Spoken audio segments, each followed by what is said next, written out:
Wow. My name is Arisha, and I'm a recovered addict. And by the grace of God, one day at a time, since December 1st, 1993, God has brought me from being a hopeless hoe to a humble servant. And I am forever grateful and thankful to that. I'd like to thank the CALA Convention team for seeing in their hearts and their spirits to invite me out to speak. Those lights are bright. And it's such a great honor to be able to speak to my peers. Most of you I admire. Some of you I have yet to get to know. But this has been a blessing and a path that without the help of God, I would not be able to stand here this evening. So again, thank you all very much for considering me. My husband, I've been blessed with, that man was given to me by God.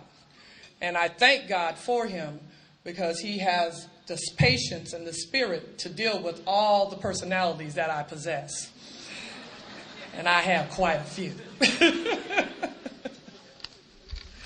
The Big Book of Alcoholics Anonymous says we share in a general way what we used to be like, what happened, and what we're like now. What I used to be like, I have not found a word for it. But the Big Book of Alcoholics Anonymous said that it was a seemingly hopeless state of mind and body. And that I could recover from that if I surrendered. I'm the oldest of 17 children. I have 10 brothers and 6 sisters.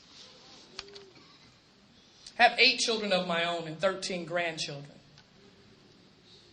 But coming from a big family like that, you'd think there would be a lot of love in that family.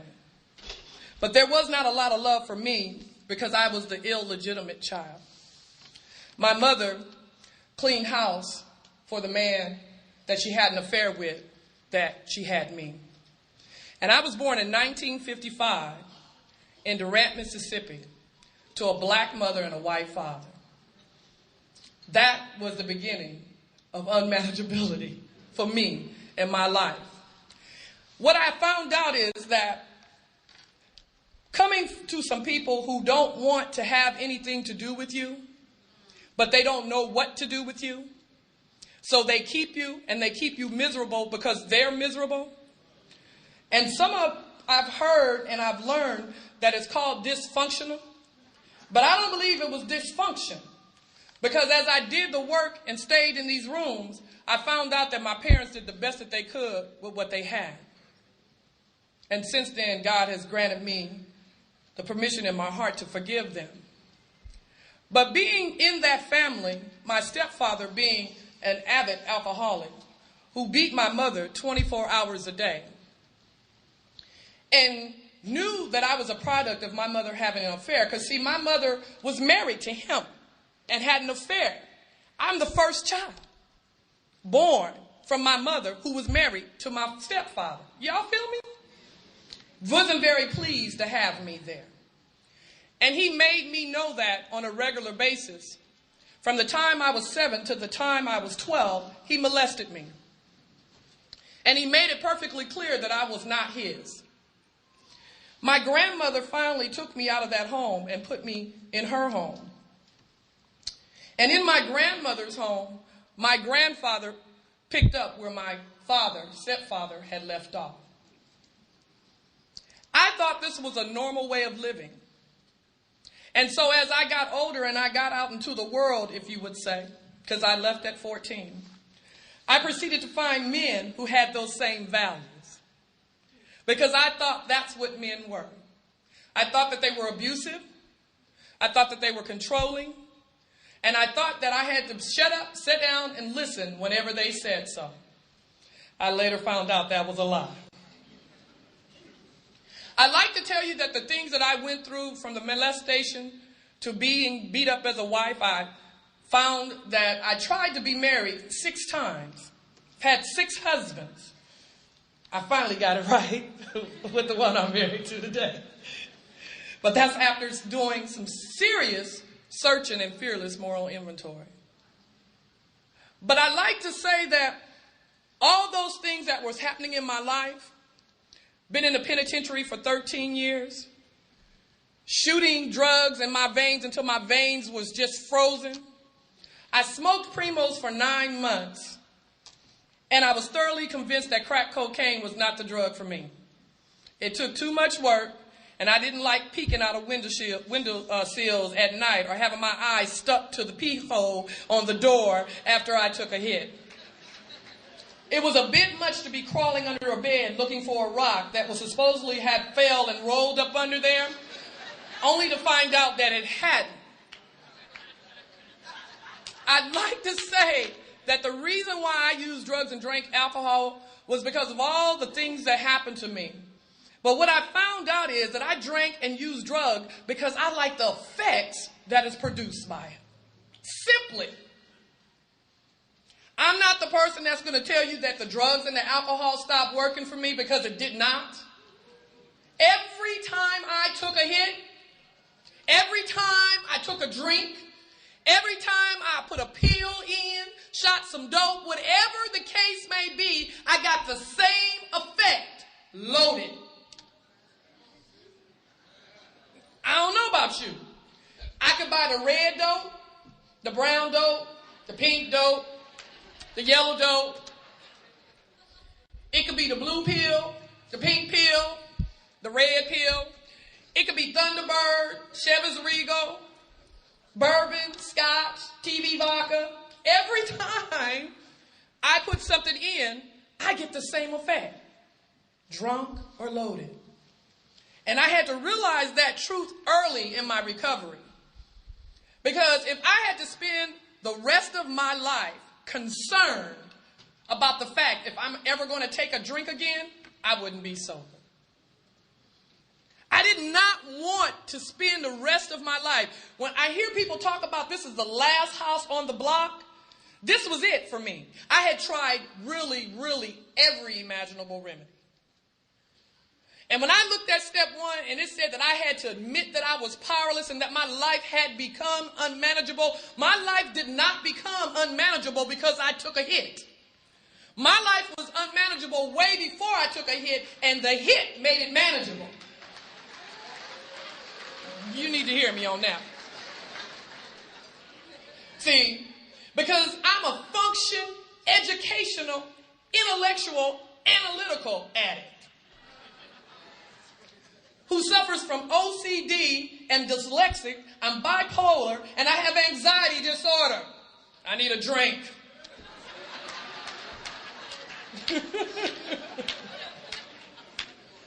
Oh, yeah, that's my truth. So for all my Prozac people, hey, don't be scared. You would want to take your meds for real. Be talking about, I'm just going to wait on God. I'm going to depend on God. You better take them pills. Somebody see you out there undressing and you ain't smoked no sherm, but you in the middle of the street out there. I see my family is at home. But admitting that I was powerless and that my life had become unmanageable suggested to me that if something becomes something, it used to be something else. And I needed to find out what that something else was. So I started on the path, and on the path it tells us that rarely has a person failed who has thoroughly followed our path. Now I'm going to tell you, I'm that intellectual, analytical person, so I wanted to know who R was. Rarely has a person failed who has thoroughly followed our path. And I found out that the R was the first 100 men and women. And those first 100 men and women recovered. That was a key for me. They were not recovering. They had recovered. And what they had recovered from was a seemingly hopeless state in mind and body, which is different than recovering or recovered from the use of drugs and alcohol. Recovering from a seemingly hopeless state of mind suggested to me that once I stop drinking and using, I got some other things that need to change in my life. That if I'm recovering from a seemingly hopeless, seemingly meaning that it just appeared that I was going to be a hoe for the rest of my life. Somebody said that. Just look, she's just going to be a hoe for the rest of her life. Y'all need to just leave her alone. Some of us, they called us dope fiend. And the word fiend suggests devil. So we just going to be little devils all the rest of our lives. It appeared that I was hopeless. And God made it appear like that so that he could show up and show out.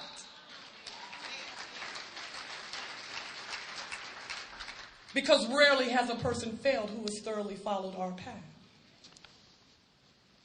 So I admit that I was powerless and that my life had become unmanageable.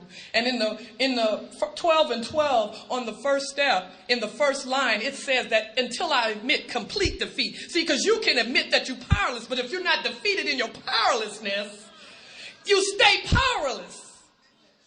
Because I'm to the understanding that once I do the necessary things that I'm supposed to do, then something miraculous is supposed to happen because you told me about some promises that I was going to get. You said things like me. The men said to me, baby, you ain't got to do it like that. You don't have to sleep with them, and you don't have to sleep with him. And I didn't believe them, and I slept with him and slept with them anyway. Because I didn't know how to do anything else. But then I stayed on the path. And I stepped up to the next step. And it said that I had to come to believe in a power greater than myself. That would restore me to sanity. It didn't say restore me back to sanity. It didn't, because people will change. Words make people. And, you have to mean what you say and say what you mean. And it didn't say I had to be restored back to sanity. It said I had to be restored to sanity. That's absolute. But I got to come to believe in a power that can restore me, which suggests to me is that I can't put myself back in a sane state of mind just by going to a meeting. Just by getting a phone number. Just by going to the dance or the comedy show. Oh, I know Arisha. Let me just hang out with her. That'll probably have you writing a whole bunch of stuff. Have you drinking, one of the two. But I got to come to believe in a power greater than myself. Stop. A power greater than me? Don't you know who I am? It's my thing. I do what I want to do. I don't need no permission from nobody to do what I want to do. Who you think you are? I got to come to believe in a power. Now, I don't know about you, but I am powered by many things. So I got to come to believe in a power that is greater than the things that power me. See? I am powered by money. Money can get me the things that I need and can buy anything or anybody when I need it. Oh, y'all act like y'all don't know nothing about that. Because before I got real sober, I could still buy a piece up in here every once in a while. They have a saying around here that pimping ain't easy. It really isn't when you're a trick.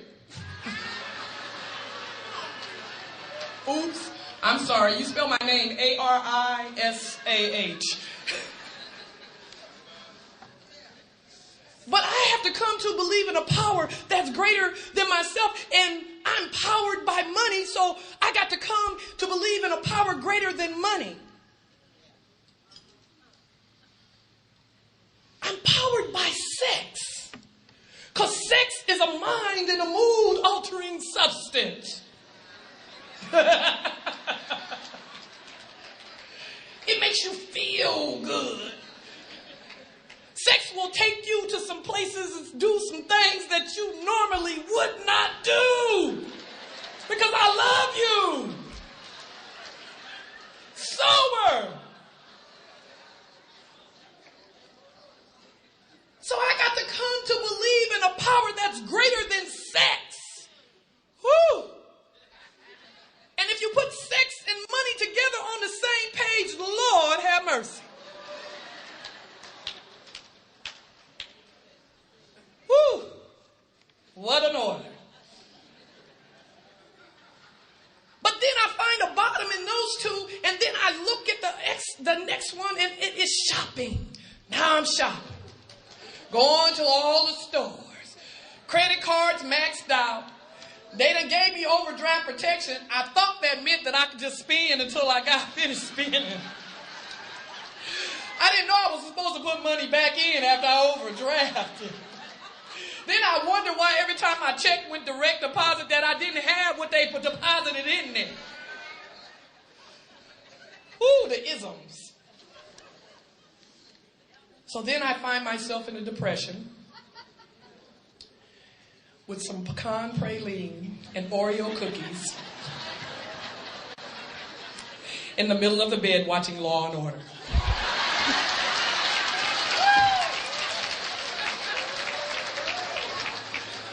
I need to be restored to sanity.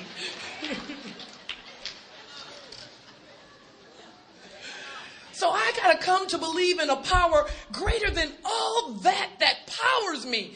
That powers me. That makes me live. That makes me live without God. Because I have things that will make me live without God. So I got to come to believe in a power greater than all that so that I can be restored to sanity, because when I take the next step into the next journey, I'm going to have to come to believe in that power so that I can move on. Because now I need to turn my life and my will over to the care of this power as I understand it. And if I don't understand that power, and that power is sex, money, men, drugs, alcohol, food, in that order,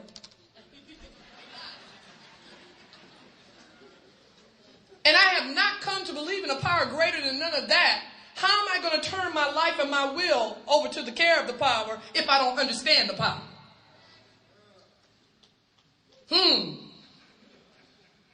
They tell us that one is God. May you find him now. Ooh, baby, sure look good. God sure blessed me. Girl, we was in the mall. We got blessed when we went on that sale for them shoes. Girl, I was with the boot y'all last night. Lord have mercy, God was looking out.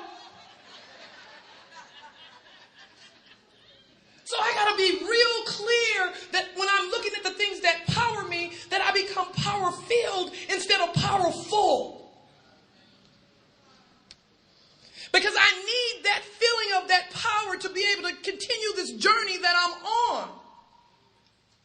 Because see, when I came into the rooms of Alcoholic Anonymous and Cocaine Anonymous, I was really done for real, for real. But I didn't really know what I was getting myself into, because I just thought, because I heard y'all say, and I later really got resentments and wrote about this, just don't drink and just don't use no matter what. That used to really get on my nerves. We don't drink and we don't use. No, if one more person say that to me. But then my son got shot 15 times. And I just didn't drink. And I just didn't use. And then my father died. And I just didn't drink. And I just didn't use. And my mother had a couple of heart attacks. And I just didn't drink. And I just didn't use. See, this path for me, what I found out is that my relationship with God changes every day, and right now it's changing again. Because I need God for different things in different times and different parts and different ways in my life. And they say that this is not a religious program, this is a spiritual program, and God is forever, ever spiritual. But you can't do this unless you have a God of your understanding, and I don't care what you call. Because when I turned my life and my will over to the care of the power, as I understood him, the big book of Alcoholics Anonymous told me what that definition of that was. The big book defines that as deep down inside of every one of us is a fundamental idea of who God is. Not really complicated, but it is. Because if I got stuff piled on top of God, and I can't get to God inside me, and I see your God doing what he does for you, but I don't believe he's going to do that for me, because after all, I should have been burning in hell, let some people tell it. But they didn't understand that I was actually already burning in hell, living in hell, surviving in hell. So once I am able to turn my life, myself, my life, my being, my life is my breath. I'm able to say, here you go, God. I don't know a whole lot about you. I ain't trying to really find a whole bunch about you. But I know right now how I'm living right now. I don't want to live like that no more. And I'm telling you, we say that what we have dubbed as the dope-free prayer. God, if you just get me out of this one, I promise you I ain't going to do that no more. 12 and a half years later, sober, I still say that prayer. God, if you get me out of this one this time, I promise you I'm not going to do it no more. And it still works. Because God will keep giving me chances. See, y'all won't give me a chance, but God will. Y'all won't. See, God will look beyond my faults and see my needs, and despite my little old raggedy self, he'll be like, baby, come on, let me brush you. Let me brush you off. It's okay, baby. Because he didn't make no junk. I used to hear people say that you're not unique, but then I read somewhere, not only am I unique, I'm wonderfully made. So I know that God got purpose in my life, but I have to align my purpose with God's purpose so that he can do what he wants to do. Recovery begins with one man and one woman, or one addict or one alcoholic talking to another. And that doesn't make any difference how much time you have. So when I turned my life and my will over to the care of this God as I understood him, they told me then I take the next step. And when I take this step, that it's going to rocket me to a new dimension. As if the dimension I was in wasn't enough. Papa John, I don't know, sir. But it said, but this is what I like about this. It didn't say that I was going to move into a new dimension. You know, or I was going to step into it. It said I was going to be rocketed. Ooh. And have you ever seen a rocket take off? You know, the spaceship, it just blows and it goes straight up. Fire, stuff burn off, it goes into another atmosphere. And they said the way that I was going to be able to get into a new atmosphere, that means the things around me will start to change because I'm doing some work. So I've admitted that I was powerless and that my life is unmanageable, and I've come to believe in a power greater than Arisha, and I've turned my life and my will over to the care of God as I understand him. Now I got to make a searching and fearless moral inventory. And here is where most people get stuck. And what I have found that if you get stuck on that step, you have lied in the first 3 steps. Because if you come to believe in a power greater than yourself is going to restore you to the sanity, he's already given you some power to turn your life and will over to him. And when he takes control over it, now he's saying, baby, just step. Because you can walk fearless through this part of your new dimension. Because see, when I'm walking through that inventory and I'm looking at that stuff, those resentments of folk who don't even know I exist anymore. Those people who don't even care if I got a resentment with them. Folks that don't even know what my name is and I got a resentment with them. Stuff I done had a resentment with since I was 5 and I'm 51 and I still got a resentment with it. And my life is just stuck. See? And God is real cool the way he presents you, because when you get into that third step, as he prepares you to rocket it into your new living, into your new dimension, he gives you something to say to him as you are on your way. And it says, God, I offer myself to thee to do with me as you will. See, now that means you ain't got nothing else to do with it. Stop. If you stuck in 4, you lied in 1, 2, and 3. Because if you've offered yourself to God to do what you want him to do with you, it ain't your business no more. But then I say, God, relieve me of the bondage of myself. When I first heard that, I said, the bondage of myself? No, it's them people. That list, them 400 people on that resentment list. If them people just go away and do what they're supposed to, I'm going to be all right. But I found myself in bondage of self-pity. I found myself in bondage of low self-esteem. I found myself in bondage of regrets. I found myself in the bondage of what you thought of me. I found myself in the bondage of what I thought about myself. I found myself in the bondage of my resentment with God. Holding on to stuff that was inside of me, that I was looking good on the outside, but was toe up on the inside.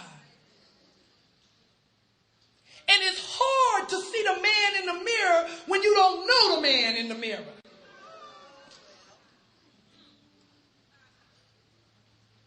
And I would look every day trying to look for a change, but I couldn't see the change because it hadn't started in here. So I asked him to relieve me of the bondage of myself, that I could better do his will. Which means now I no longer belong to Arisha, but I belong to that power. And he took me on a journey to look at the resentments. And I looked at how those things affected my self-esteem, my self-worth, my pocketbook, how I had my relationship with men and women. My relationship with men and women, personal relationship, got taken from me at the age of 12 because my stepfather held a gun on my mother to make her have oral sex with me while he masturbated. See, I've recovered. Y'all need to hear me from a seemingly hopeless state of mind and body. And my personal relationships with men and women, I could not stand men, and I manipulated women. I had to be relieved of the bondage of myself. And I looked at those things. And I was able to get to the other side of those things and look at the part I played. And I remember getting to the part that I played in being molested by my uncles and my aunties and my grandfather and my stepfather.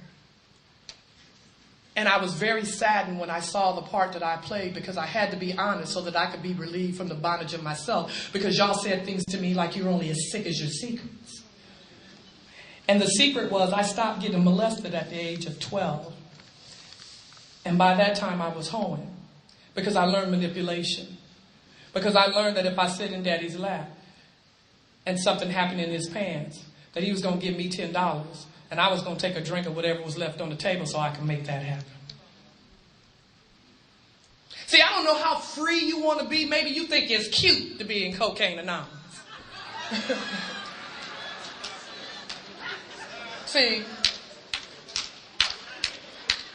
but this shit ain't cute. Excuse me. See, when I came in here, I was done. And I really needed to know how to live. I got my best understanding about who God was in these meetings. Watching people. I had to learn not how to tell you the truth. I had to learn how to tell me the truth. See? Because I lie to me. And I'll tell myself that it's all right just so you can be happy. Not today. I learned how to say no and mean it. See? And when I look at the part that I played in all the stuff that I thought people was doing to me, it saddened me to know that my manipulation skills had gotten so good. Played victim for a very, very, very, very long time. And still today have nightmares about the things that happened to me in my childhood because I've let them go. But every once in a while, that demon wants to come because it wants to test me. Because you can forgive, but forgetting is a whole different other thing.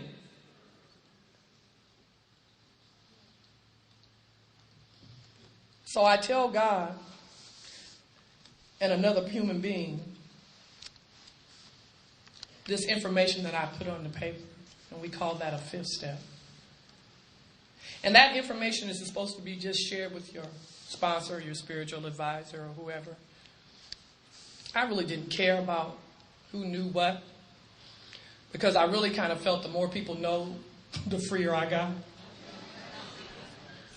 Because I used to be worried about what people think about me, and people used to say that, I don't care what people think about me. You know what? If I claim God, I care what people think about me. Because if God is everything, one of the things that I found out is I used to hear people say God is either everything or he's nothing. Well, I have since learned that God is never going to be nothing. He's going to always be everything. Always.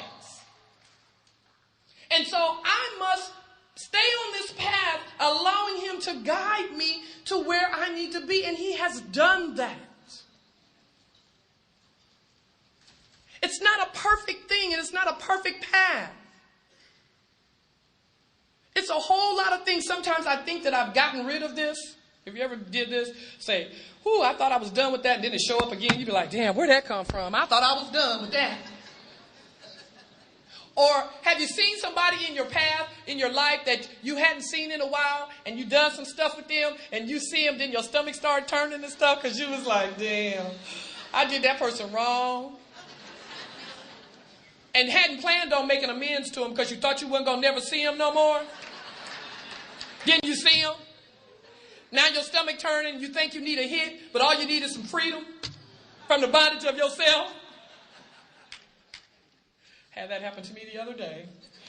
I had a person run up on me and said, I know you from somewhere. And I said, how many years ago was that?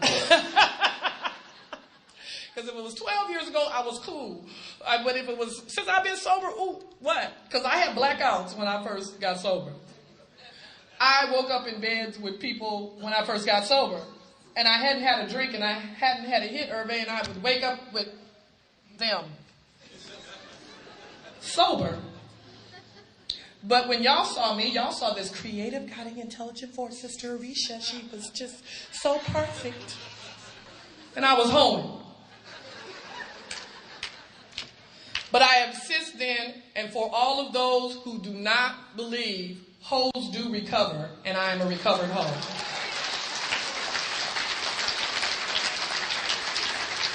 That is real.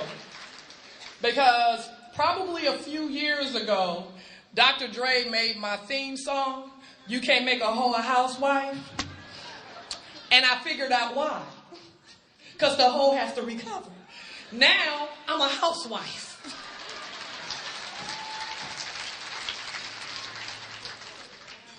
See, it's good when you know things about yourself that you can share comfortably You know, because I know somebody in the back going, oh, no, she said what? All judgmental. You know, how could she say, oh my God, how could she say that about herself? Because I'm free from the bondage of myself. And when you get free, it doesn't matter. Because what I found when I was growing up, I spent half of my life doing what people wanted me to do, and the other half of my life being what people wanted me to be. And I got kind of tired of all that. And so I had to find out who I was so that I could be able to live. And I wanted to be different, but people had made different seem like it was a plague or something. And then I looked up the word different in the dictionary, and it says, not like another. I said, ooh, I'm different. Not like another. Each and every one of us are not only unique and wonderfully made, we are different. And what works for me in the 12 steps might not work for someone else. So we should really stop comparing people by the time and the date. We really should. We should just allow people to be on the path. Because I tell you, what I need in my life from God right now, you probably don't need it. Because we're in two different spaces at two different times. It's kind of like when we go to the dope man's house. We both show up, same time, get the same amount of dope, go to our perspective wherever we go, but your experience with that dope is different than my experience with that dope. Same way with the Big Book of Alcoholics Anonymous. It could be 50 of us sitting at a table, and all 50 people going to get a different experience, and we all read the same words. And if we can allow each other to be able to grow like that, without so much criticism and expectations, we would be a better fellowship. I don't know where that came from, but, you know, that's God. What it's like for me today is that I am blessed beyond my wildest dreams. I remember hearing people say that they were blessed behind, above their wildest dreams. I used to hear sisters like Sister Julia say, walking in their own brand of dignity. Sister Glenda and them used to talk about that. And I used to sit back and think, yeah, okay. And they loved me until I found some dignity.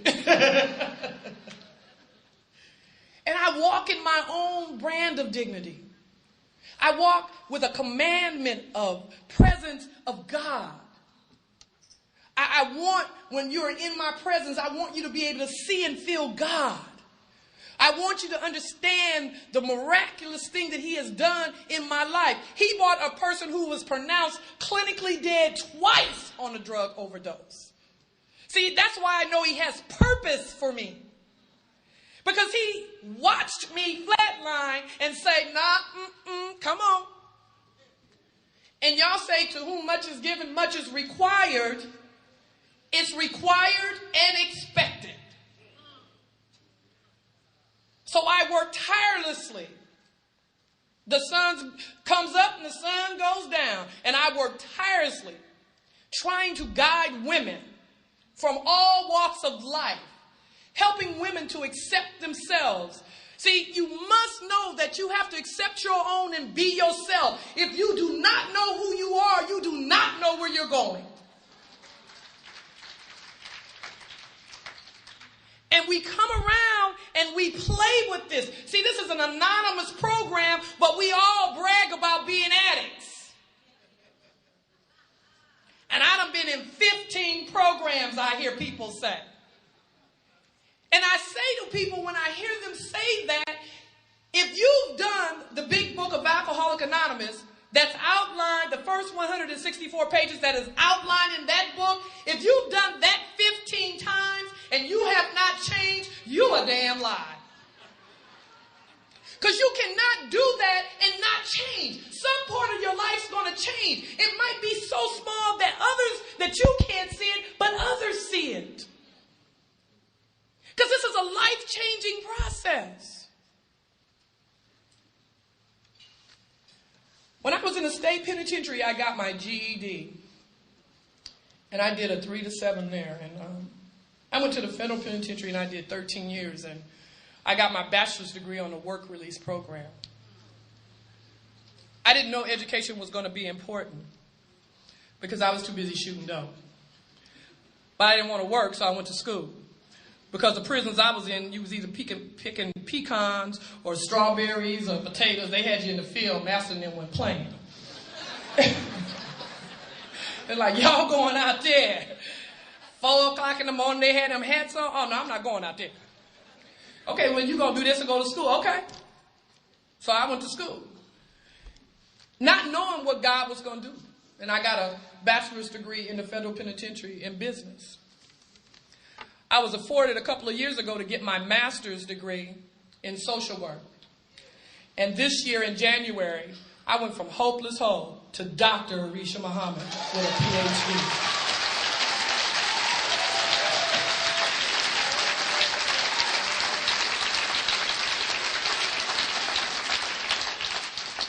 All because I turned my life and my will over to the care of God as I understood Him. Now that I'm at this part of my life, I've started my own private practice. My husband got me an office. Started my own private practice. And I want to work with women to get us in the community to do the things that we need to do. We need to take care of our babies.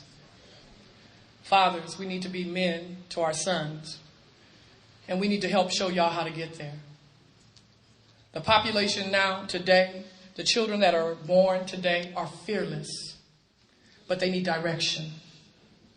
And those of us who have been on that path, we need to get out there and we need to help them. And we can start in our own homes. And as we start in our homes, then we go out into the community. It doesn't take but a couple of hours a day to take some time with a child who needs a mother's love or a father's heart to give them some help. I work with a facility that allows me to go in and help mothers get into treatment so that they don't lose their children.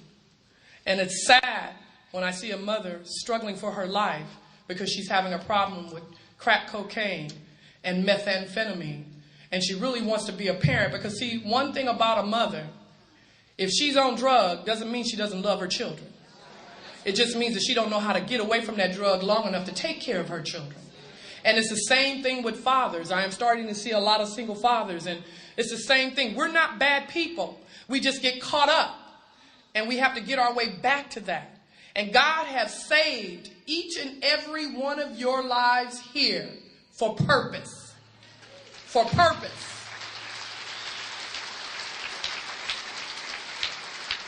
You need to be real clear that the big book of Alcoholics Anonymous didn't get you sober. Your sponsor don't keep you sober. Going to a meeting and a dance don't keep you sober either. The big book of Alcoholics Anonymous says they are spiritual tools that are laid at our feet. And if we don't pick up those tools, then we get loaded. And most oftentimes, when we get loaded, it is because we want to, not because we have to. Did you hear that? We get loaded because we want to. And when we take that hit, that's the one we wanted to take. Now, the ones that come after that, that's them have tos.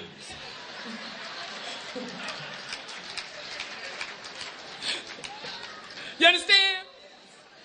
So when it comes up in your mind as a brilliant idea and you've been sitting around here a few Saturday nights that, hey, taking one might sound good, remember, that's the one you want to take. Think about the ones you're going to have to take after you take that one. Because it's sure to come. Once you set off the phenomena,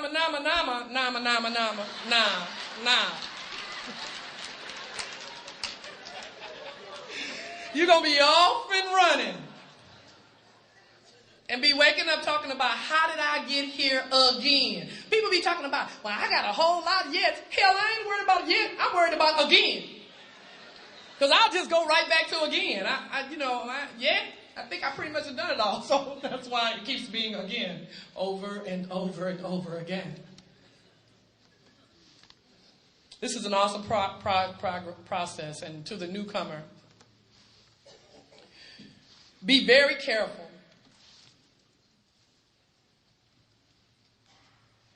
And listen.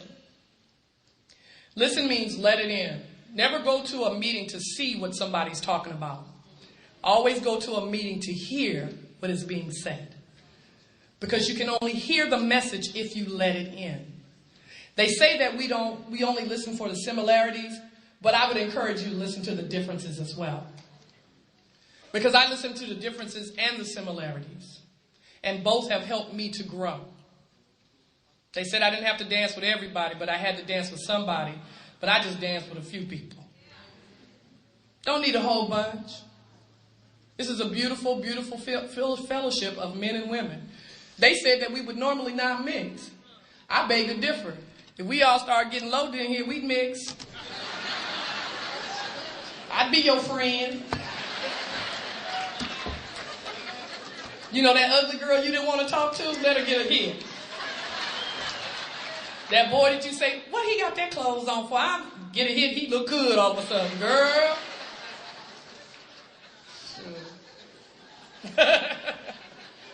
We have fun around here. Please, know that this program works, and it works very well. I am so thankful. My grandmother got the opportunity. My grandmother passed a couple of years ago at 106 years old. And she got to see me sober. And she got to know that I got my wonderful husband. My husband is a blessing to me. I thank God for him, because the only person that knows me better than him is God. Because he knows me. And he's very patient with me. And sometimes he just looks at me as he did today and just shakes his head. He said, I ain't messing with you. But he's very patient. And I have some good sisters in my life that support me. And I have family today. You know, my family is 3,000 miles away in Omaha, Nebraska. And I hear from my family in Cocaine Anonymous more than I hear from them. And that's a blessing, to be able to have people like that who love you and care about you. You know, my sponsor gets on my nerve on a daily basis. Yes, Carl, I did say that. And I never write about him. I just call him and cuss him out. But it's a blessing. He helps me. He guides me. I know men, they say that men shouldn't work with women. But let me say this. If your motive is right and your God is strong, you can work with anybody you want to work with in this program. Because he heard my story. So again, I'd like to thank the CA committee for allowing me to come up and share. I pray that I said something that stimulated your mind to help you to understand that this program works. We read it all the time and we say it all the time. And I want you to take this with you. As you look deep down inside of yourself, ask yourself, what is your primary purpose for being here? What is your primary purpose for being a part of the fellowship of Cocaine Anonymous? What you really want. And then know that you can have that, because God could and would if he was sought. Thank you.